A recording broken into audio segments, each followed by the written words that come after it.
Good morning, scholars. Good morning, everyone. As usual on a Wednesday, we're going to start with our archetypal theory. Today's archetypal character is the Fool. Our last two characters have been a little bit challenging.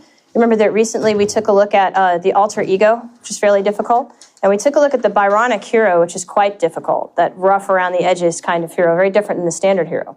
This is a figure that I think is a lot more recognizable.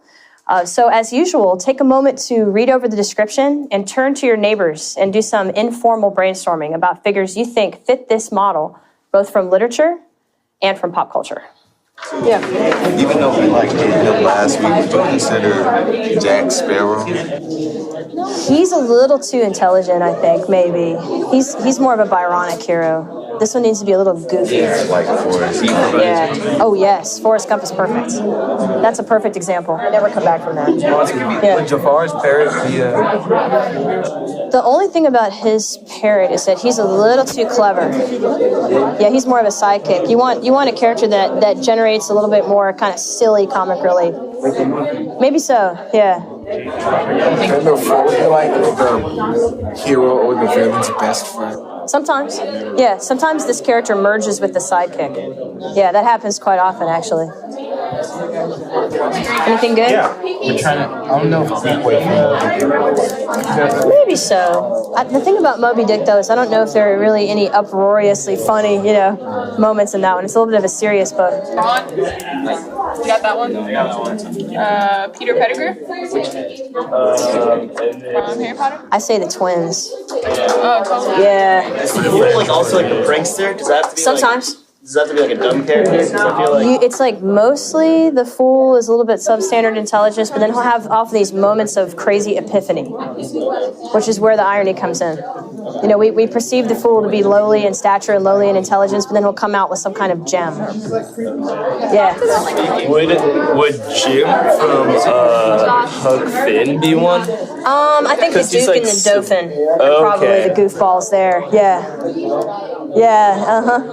Jim is a Byronic hero / hero's best friend. Okay. Yeah, absolutely. Anything good? I put Patrick. Patrick's perfect. That's perfect. Yeah. Grover. Absolutely. Yeah, that's a good one.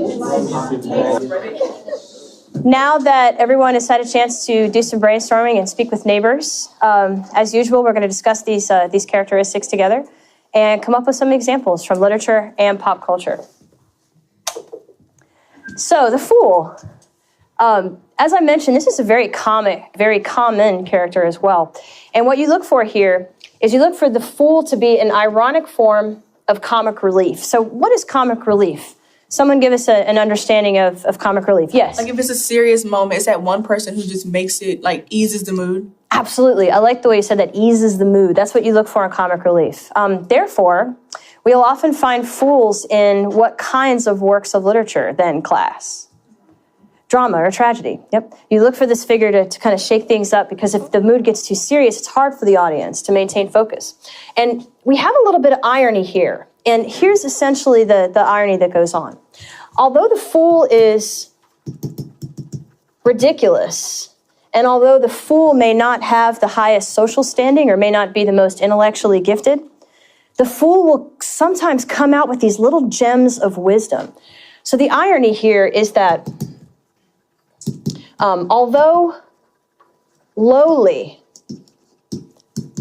the Fool is usually momentarily wise.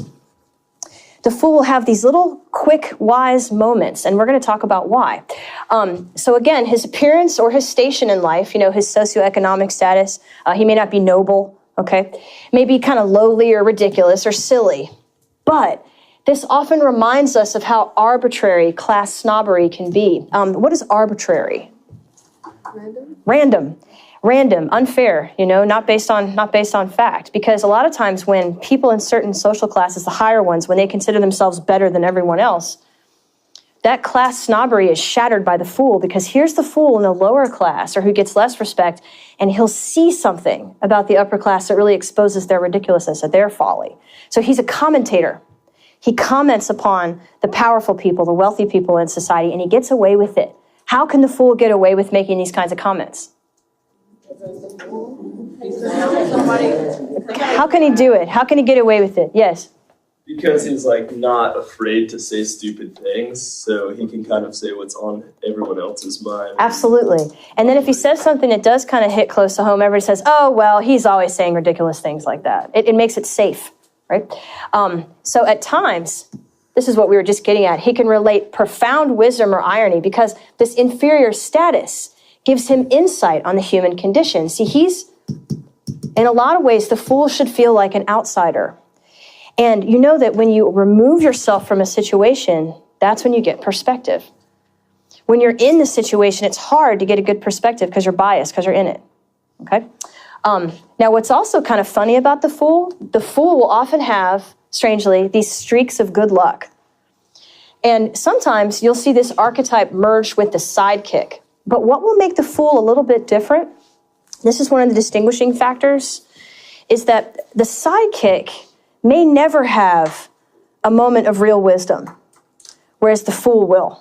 So that's one way that you can separate them. But sometimes these figures do merge, do combine. Okay. Does all that make sense? Okay, so let's hear from you. What are some examples first from literature? So here we're looking for examples from books and plays and major works. Oh, wow. Very done. Very good. So let's go with Jordan right here. Rodrigo. Tell us about where Rodrigo comes from. Well, he's a fool because during the whole play, he's providing comic relief, with all the crying and over Desdemona and things. But when Cassio was going on about Othello and basically just like saying all these bad things about him, he's like, well, why don't you quit? Yeah. And so that was a good advice from... It was. And you know what? In Act 5, I won't ruin it because we're not to Act 5 yet. But in Act 5, Rodrigo is going to have this great moment of wisdom. He's going to figure something out that no one else has. So just wait for that moment in Act 5. Shakobi. I say Unferth. Yeah, tell us about it. Because he kind of like does everything that they say. Like he says all the stuff about Beowulf that nobody else kind of expected anyone to say to him. And then like at the end, he did have like the wisdom where him and Beowulf exchanged the swords and stuff. So Absolutely. it kind of fits perfect. Very good. He does fit well. Can anybody think of the clue that tells us that Unferth may be of an inferior status? There's one little clue in the epic. What's that? He sits at Hrothgar's feet. He sits at Hrothgar's feet. That may give him a court jester kind of role. We're not sure, though. That's ambiguous in the epic. That's an excellent example. All right, who else has an example? Hamza. Merry and Pippin from Lord of the Rings. Tell us how they fit.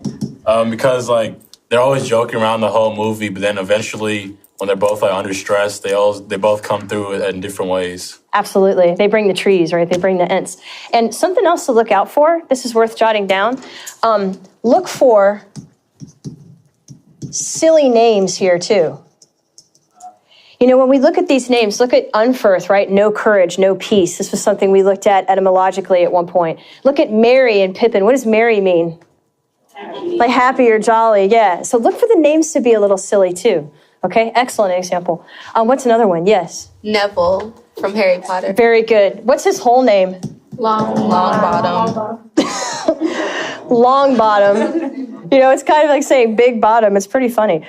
He has a goofy appearance in the films. He's got buck teeth and everything. But boy, he comes through, doesn't he? A couple times he comes through for Harry and the friends. Yeah, good. Okay. What's another one? Yes, Alora? Oh, I was going to say... that's a movie. Never mind. Wait. Okay, I'll call you back. Yes. I'm not sure, but would Ron Weasley be still sort of the sidekick in the Fool? At times, absolutely. Ron Weasley has moments where he is, in fact, a sidekick, but he does fulfill a fool, role as well. I have to answer the phone. This is realistic. Okay, Sadie. Also from Harry Potter, there's Fred and George. What's that? Fred and George. Okay, tell us about it.